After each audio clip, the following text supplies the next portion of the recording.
Bom dia a todos, bom dia a todas. Sejam muito bem-vindos e bem-vindas a mais um ICL Mercado e Investimentos. Hoje a gente tem uma série de dados aí para passar para vocês. A gente teve um monte de divulgação importante. Então a gente vai passar aqui com vocês desde o PMI dos Estados Unidos, que saiu ontem, até aí os dados mais relativos à pobreza, extrema pobreza aqui no Brasil, que saíram hoje de manhã, divulgados pelo IBGE. Também vamos falar de IGPDI, né, como é que está aí o IGPDI, para a gente ter uma ideia de como pode vir nossa inflação agora nesse mês. Nós temos outros pontos aí para falar com vocês, como estatísticas fiscais. Vamos repercutir algumas falas do Haddad em relação ao PIB. Mas antes de todos esses assuntos, André, bom dia, como você está hoje? Bom dia, Débora. Bom dia a todos os nossos telespectadores. Vamos falar desse estudo do IBGE que saiu hoje, fresquinho aí, falando sobre como que a pobreza e a extrema pobreza evoluiu no Brasil até 2022, ou seja, o último ano do governo Bolsonaro.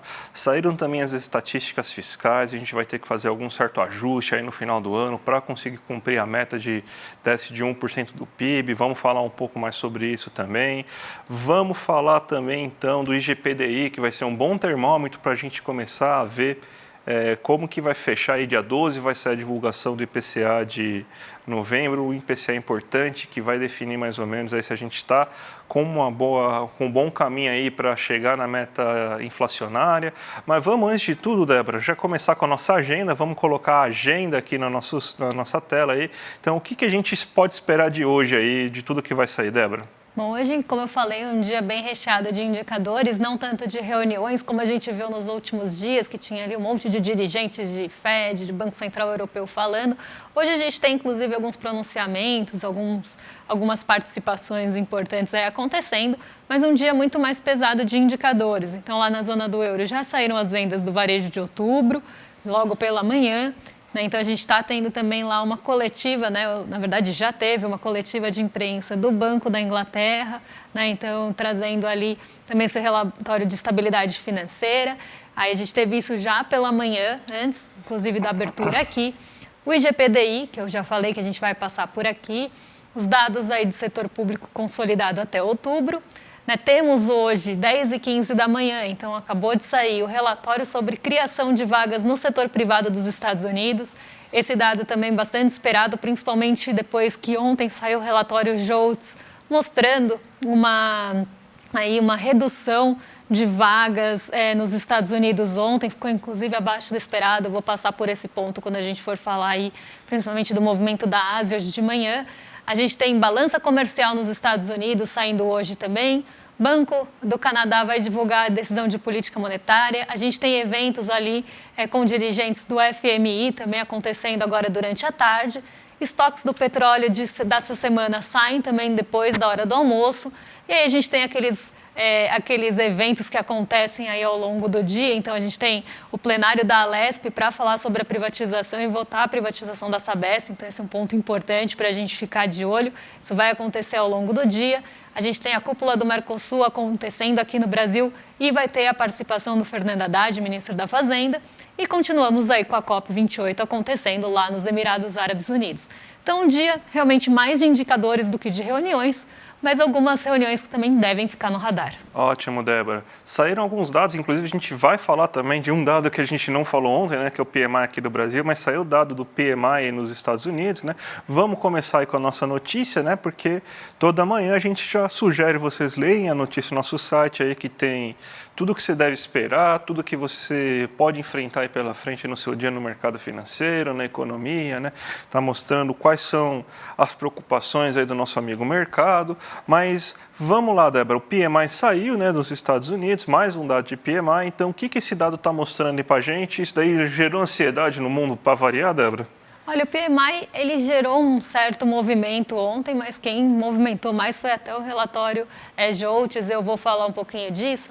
Mas antes da gente falar aí do PMI, ontem apareceu, comecei falando do PMI do mundo, e apareceu até uma dúvida aqui da nossa audiência, perguntando o que é PMI, né? E aí eu vou explicar essa origem dessa sigla que a gente usa. Né? PMI é Purchase Manager Index, tá? Então seria uma tradução literal para índice de gerente de compras.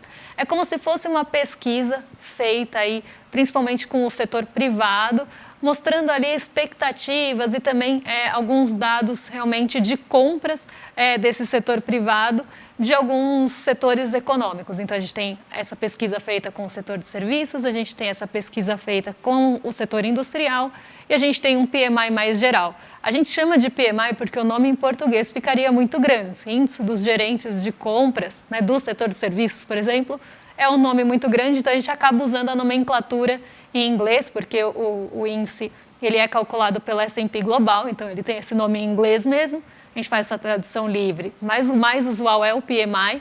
Então, PMI quer dizer isso, tá? E aí, a gente tem um ponto importante, porque o PMI ele é medido em pontos e ele pode mostrar expansão dos setores, como também pode mostrar contração dos setores. E tudo depende do nível que ele ficar. E aí, a gente tem o patamar de 50, que é o limiar para o PMI entre o território da expansão e o território da contração. Então, PMIs, né, ou índices dos gerentes de compras abaixo de 50 mostram contração e índices dos gerentes de compra acima de 50 mostram expansão no setor. Então, vamos ver como ficou o PMI dos Estados Unidos ontem, porque ele saiu já quase durante a tarde e ele é um dado importante até para a gente entender como é que estão as perspectivas aí do mercado para os Estados Unidos essa semana, que vai ter muita divulgação importante por lá. Então, vamos colocar aí na tela. O PMI de serviços, ele ficou acima do patamar de 50, então mostra expansão no setor de serviços dos Estados Unidos, mas quando a gente olha o gráfico desse ano, né, então se a gente pegar aí de janeiro de 2023 até abril, a gente teve uma expansão tanto do PMI de serviços quanto do PMI composto, que é uma espécie de mescla entre o PMI de serviços e o PMI industrial. Então a gente vê que eles estavam ali em um território de expansão, principalmente a partir ali de março, chegam num pico em abril e começam a declinar. Tá? Então, o que isso está mostrando para a gente? Que por mais que a gente tenha expansão da atividade do setor de serviços nos Estados Unidos, essa atividade já não está no mesmo ritmo de aceleração que estava ali na metade do ano ou no comecinho do ano. Isso está declinando e até se aproximando cada vez mais do patamar de 50, mostrando que já está perto do limite até para começar uma contração. Quando a gente olha o PMI composto, a gente vê o desenho praticamente igual, né? O PMI composto ficou em 50,7, também no terreno da expansão. O desenho é muito igual, até porque ele é muito puxado pelo PMI de serviços, uma vez que o PMI industrial está com um pouco mais de solavancos aí no meio do caminho, e não estava tão constante, não tão consistente como estava o PMI de serviços, então a gente vê aí mais sobe e desce, mais oscilação no PMI industrial. Então a gente vê aí quase o desenho do PMI composto acompanhando o PMI de serviços. Ele também, de uma forma geral, a atividade econômica dos Estados Unidos está no terreno de expansão, mas expandindo até num patamar mais lento do que estava ali do começo para o meio do ano. Já o PMI industrial, que mostra aí a atividade do setor industrial dos Estados Unidos, esse sim já teve momentos de alta, mas ainda ali abaixo do patamar de 50, então a gente não vê o PMI industrial acima de 50 há algum tempo, ele ficou ali um pouquinho em agosto, mas depois já voltou a declinar. Então o que isso mostra? Que nesse ano a atividade industrial dos Estados Unidos está contraindo, tá? Então ela está no terreno da contração, ela não está expandindo, não está aumentando, mas ela diminuiu a diferença para o patamar de 50, ela está se aproximando da expansão, mas ela ainda não está expandindo. Tá? Ela já teve momentos muito ruins, como por exemplo em maio, tá? Que a atividade industrial por lá enxugou bastante. Então o que a gente tem aqui de cenário? Um PMI que ainda aponta para expansão em alguns setores, como nos serviços, um PMI industrial que começa a se aproximar de 50, mas ainda não está em expansão, mas aqui uma desaceleração principalmente dos serviços, né? Principalmente se a gente fosse considerar ali da metade do ano para cá. E é justamente isso que o mercado quer em relação à economia dos Estados Unidos, né? O mercado não quer uma economia muito aquecida, eles não querem uma aceleração econômica por lá, porque eles querem ali que a inflação volte para a meta e eles acreditam que é assim que eles vão conseguir controlar isso com taxas de juros mais restritivas. Então é justamente esse tipo de atividade que eles estão tentando controlar. Quando a gente olha até serviços, é um ponto bastante olhado até pelos setores, pelos dirigentes do Fed, enfim. E a gente também tem o mercado de trabalho sendo muito olhado aí de perto, porque também está se esperando uma desaceleração do mercado de trabalho por lá, que eles também acreditam que está aquecido, que isso está gerando inflação. Embora isso seja um tema muito controverso, e até a gente sempre fala isso com bastante pesar, o mercado tem esse olhar. Então, quando a gente vê um dado, por exemplo, desacelerando, de um PMI de serviços, ou até, como eu falei, o relatório JOLTS, mostrando uma criação de vagas abaixo do esperado, isso já faz com que o mercado fique otimista e comece, inclusive, a achar que o aperto monetário lá já está chegando perto do fim, que agora eles vão manter juros, que é a expectativa predominante aí para a reunião que acontece na semana que vem. E no ano que vem, até a expectativa de que o corte comece em março já subiu bastante. Então, há um mês atrás, essa expectativa era quase inexistente e agora ela já passa a ter quase 50% de probabilidade. Então, aqui a gente já vê um mercado mais otimista em relação a juros nos Estados Unidos, que os juros vão começar a arrefecer por lá, e isso vai trazer um otimismo, aí, principalmente pensando em apetite pelo risco. E aí a gente já tem aí um movimento mais positivo nas nossas bolsas e nas bolsas por lá. E qual que é o efeito que está tendo isso nas bolsas mundiais, Débora? Como que está a Ásia? Seguiu alguma tendência em relação a essa divulgação? Porque agora a perspectiva é de uma taxa de juros menor a partir do ano que vem, né? Já teve efeito aí nas bolsas mundiais, Débora? Teve um pouco de efeito, sim, né? Quando a gente olha principalmente o Nikkei 225, que é um pouco mais sensível a movimentos de juros nos Estados Unidos, ele respondeu bem. Ele ficou até no terreno positivo hoje, então ele conseguiu expandir ali, subir um pouquinho, até porque a gente não via o Nikkei 225 subindo há alguns dias, ele estava em queda, ele estava em tendência de queda, inclusive, então ele acabou ficando ali com o que o mercado fala descontado, né, com preços mais baixos. E aí a gente tem um movimento também comprador, principalmente em um momento mais otimista, as pessoas vão entrar comprando, vamos pensar assim, os ativos da bolsa japonesa, e isso faz com que ela suba. Então, hoje a gente teve esse movimento, por exemplo, acontecendo no Japão. Já na China, o movimento foi outro. Então, a gente teve um dia que a gente fala misto na Ásia, que algumas bolsas sobem, outras caem até por fatores mais locais. Então, por mais que a gente tenha tido esse otimismo vindo dos Estados Unidos, na China a gente teve um ponto que pesou bastante. Eu vou colocar aí na tela para vocês o Xangai Composto, porque ele caiu 0,11 hoje, e essa queda foi puxada por um motivo que eu falei ontem, inclusive eu falei, esse dado saiu depois do fechamento e deve impactar a bolsa amanhã lá na China, que foi aquela revisão de perspectiva de estável para negativa pela Moody's da economia chinesa. Então, a economia, ao olhar da Moody's, que é uma agência de classificação de risco, passou a olhar a China com uma perspectiva mais negativa, embora não tenha mexido ali na nota que ela dá para a China em relação à classificação de crédito, ela passa a ver a economia chinesa como uma perspectiva mais negativa, sendo que estava estável antes. Isso aconteceu depois que o mercado fechou lá na China ontem. Então eu falei, vamos ficar de olho nesse dado porque ele deve impactar aí o mercado chinês no dia seguinte. Foi o que aconteceu.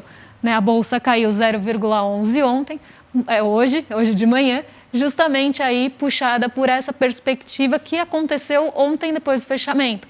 E aí vale lembrar que a China tem esse movimento na madrugada, então muitos dados que são divulgados depois do fechamento acabam ficando para o dia seguinte, assim como movimentos positivos vindos de Nova York, que é o que a gente vê aí acontecendo no Nikkei 225. Então aqui um movimento mais local de China, até um reflexo mais voltado aí de economia chinesa, levando o Xangai Composto para baixo, lembrando que ontem as commodities caíram bastante, também por essa dúvida em relação à economia chinesa. E isso acabou prejudicando a gente aqui, foi um dia bem negativo para empresas ligadas a commodities. Vamos aqui agora para o Brasil, então, porque a gente ficou devendo ontem, mas a gente vai trazer hoje, que é o PMI brasileiro, né? Então, os gráficos aí na tela aí para a gente ver o que aconteceu com o PMI brasileiro no mês de novembro, né? Então, a gente teve uma alta do PMI de serviço, então uma boa notícia aí, então significa que em novembro a gente deve ter um resultado no setor de serviços mais expressivo, né?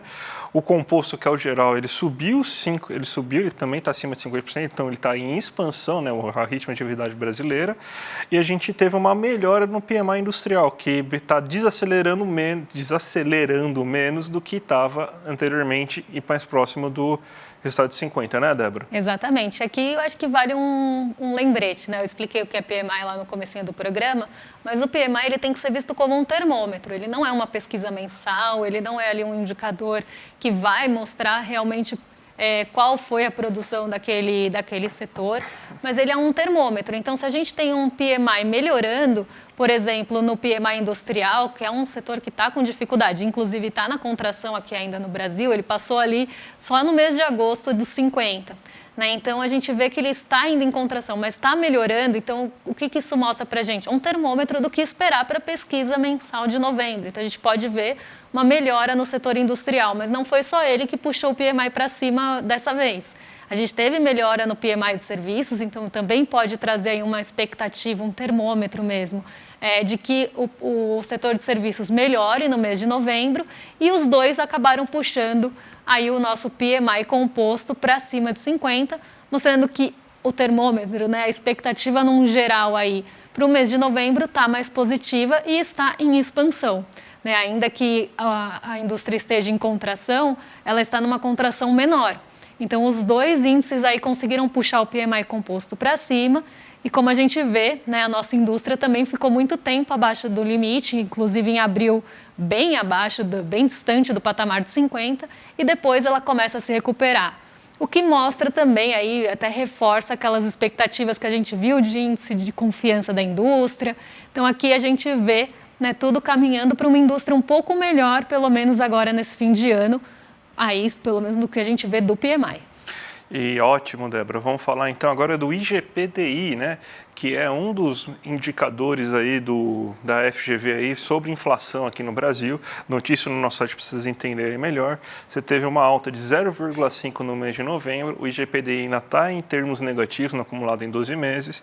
Vamos ver então agora a composição do IGPDI para a gente já ter alguma noção do que esperar para a inflação aí que deve sair no dia 12. Né? A gente já teve o IPCA 15, já tivemos o IGPM, já tivemos agora o IGPDI. Então, o que a gente está vendo?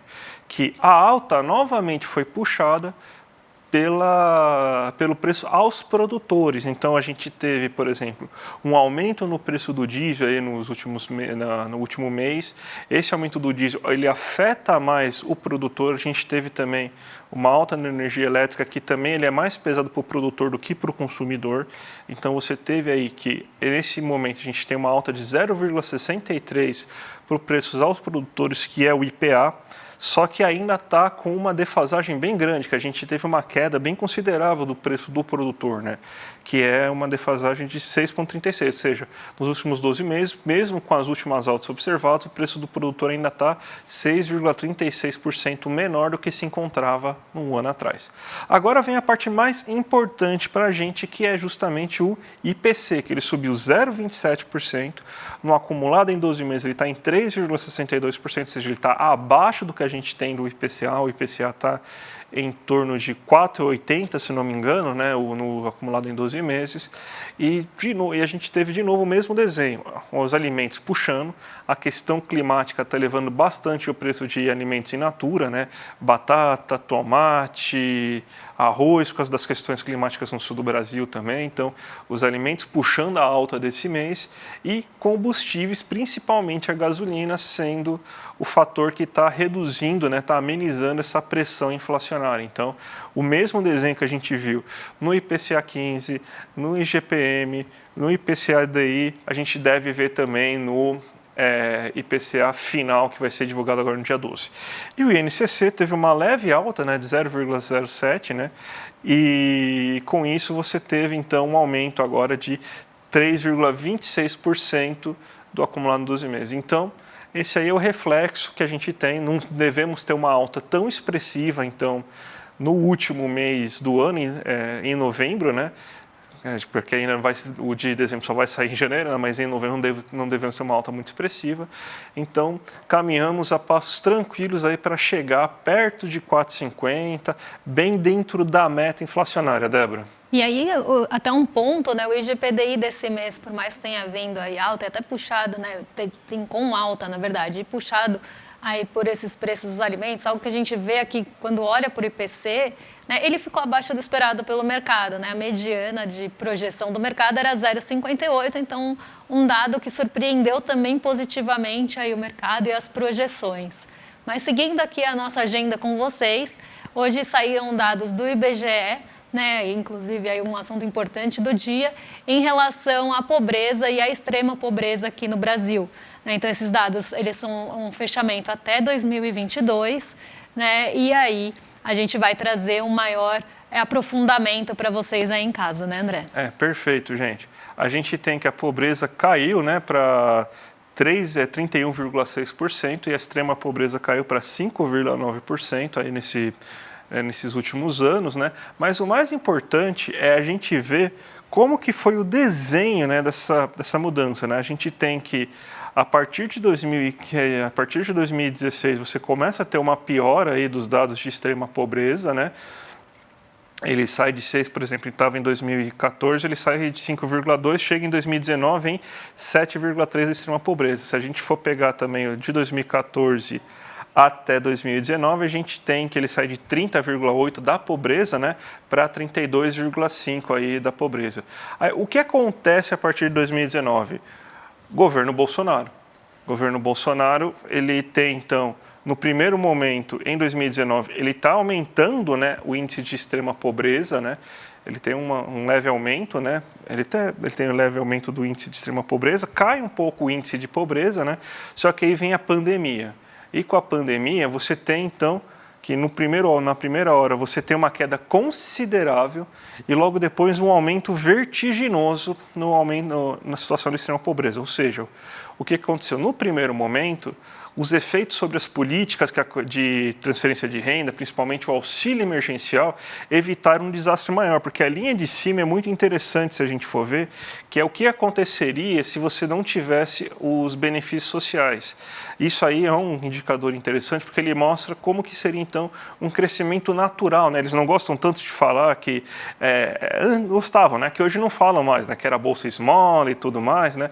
Mas esse tal do Bolsa Esmola que eles falavam tanto, é o que acabou ajudando e que evitou uma catástrofe maior na economia brasileira, entre as pessoas aqui do Brasil, porque se não fosse o auxílio, se não fosse os programas sociais, antes do auxílio emergencial, a gente vê que tem uma diferença bem considerável, tira muita gente, quase 2 milhões, 5 milhões, 2 milhões da pobreza e 3 milhões da extrema pobreza aí, esses auxílios, né? Se a gente for pegar na época da pandemia, o que salvou mesmo foi você ter dado esse auxílio emergencial, principalmente em 2021, que foi de 6 milhões de pessoas e era para ser de 13,5 milhões de pessoas na extrema pobreza, e foi de 31 milhões de pessoas, né, 31%, né, perdão, né, 31% das pessoas na extrema pobreza, era para ser 38,9% da população brasileira na pobreza se não fossem os auxílios emergenciais. O que aconteceu no ano seguinte? Cortaram os auxílios emergenciais, né, porque precisava fazer corte de gasto, né? Pandemia era besteira para eles, e você vê como que saltou exponencialmente as pessoas que estavam na pobreza e na extrema pobreza. Se você não tivesse auxílio, ia aumentar só um pouquinho, mas aumentou de 31 para 36,7 milhões por cento de pessoas que entraram na faixa de extrema pobreza na população brasileira, na população brasileira, e de 6 para 9% da população brasileira entrou na faixa da extrema pobreza. 2022, o Guedes não foi o Guedes, né, deixou gastar à vontade porque precisava ganhar uma eleição, custe o que custar, felizmente não ganhou. O que aconteceu?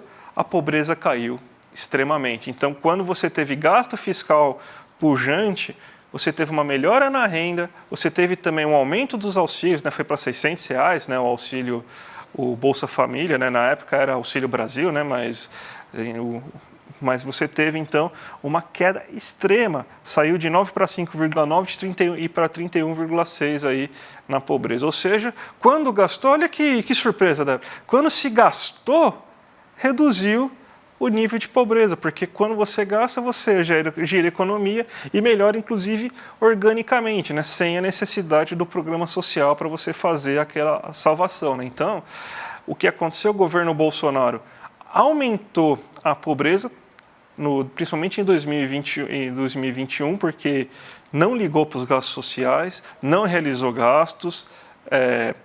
Você teve, então, que o auxílio emergencial salvou o Brasil aí de uma situação muito pior, e o governo era contra, ele queria dar R$200 só no começo, né? Daí acabou sendo 600 no final das contas, porque o lobby estava muito grande, a pressão popular foi muito grande, mas aí o Bolsonaro conseguiu no último ano reduzir a extrema pobreza, quando o Paulo Guedes não foi Paulo Guedes, né?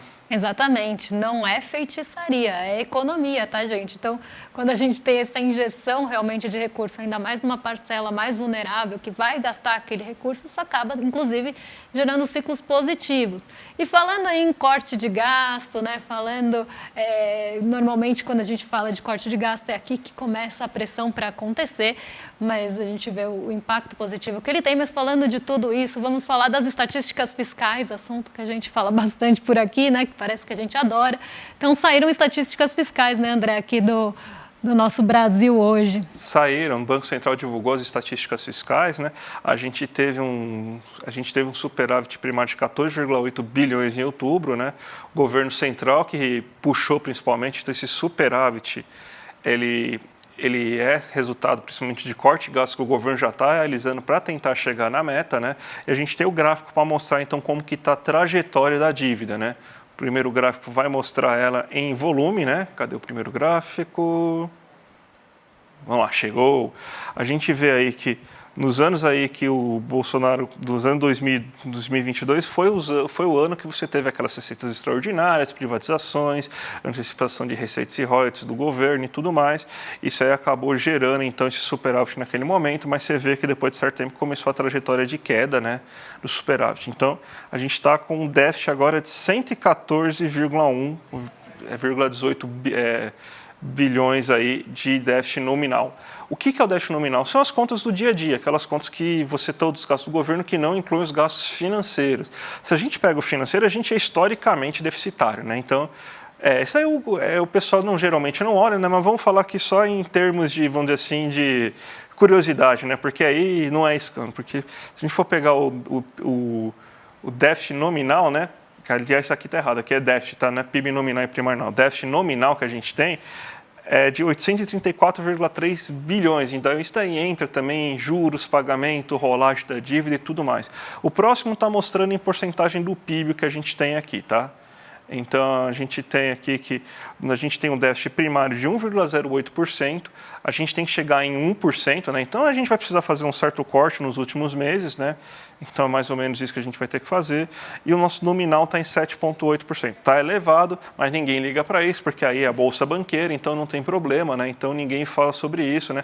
Até aquela coisa que a gente tem que explicar, mas se a gente cortar muitos os juros, tal, não sei o que, vai sobrar dinheiro para isso? Não, porque o próprio mecanismo de política fiscal, ele deixa, por isso que ele é reservado, essa parte, né? Ele é reservado para isso, né? Isso aí não entra nem na economia real, né? Que o real é aqui, né? Isso aqui é geralmente rolagem de dívida, tudo mais, né? Mas é isso que a gente olha. Débora, estamos aqui já quase estourando o programa, vamos ter que cortar um monte de pauta. Vamos então para as aberturas de mercado? Então, mostra aí para a gente o que está acontecendo. Bota a tela da Débora aí para a gente. Hoje, mercado mais estável, tá? Então, eu vou falar aqui rapidamente para a gente não estourar aqui o nosso tempo. Né? Então, o mercado mais estável aqui no Brasil, a gente ainda tem pressão vinda das commodities, principalmente do petróleo Brent, então isso deve trazer alguma dificuldade que a gente já vem acompanhando aqui na nossa bolsa nos últimos dias. Então, um dia que a nossa bolsa está bem perto do 0 a 0, né? Até um movimento esperado, porque a gente teve aí uma alta expressiva na semana passada, alguma realização de ganhos no começo da semana, e ontem a gente ficou perto do 0 a 0, hoje deve aí continuar, mas a gente está acima, inclusive, das marcas de 127 mil pontos, um ponto importante aí.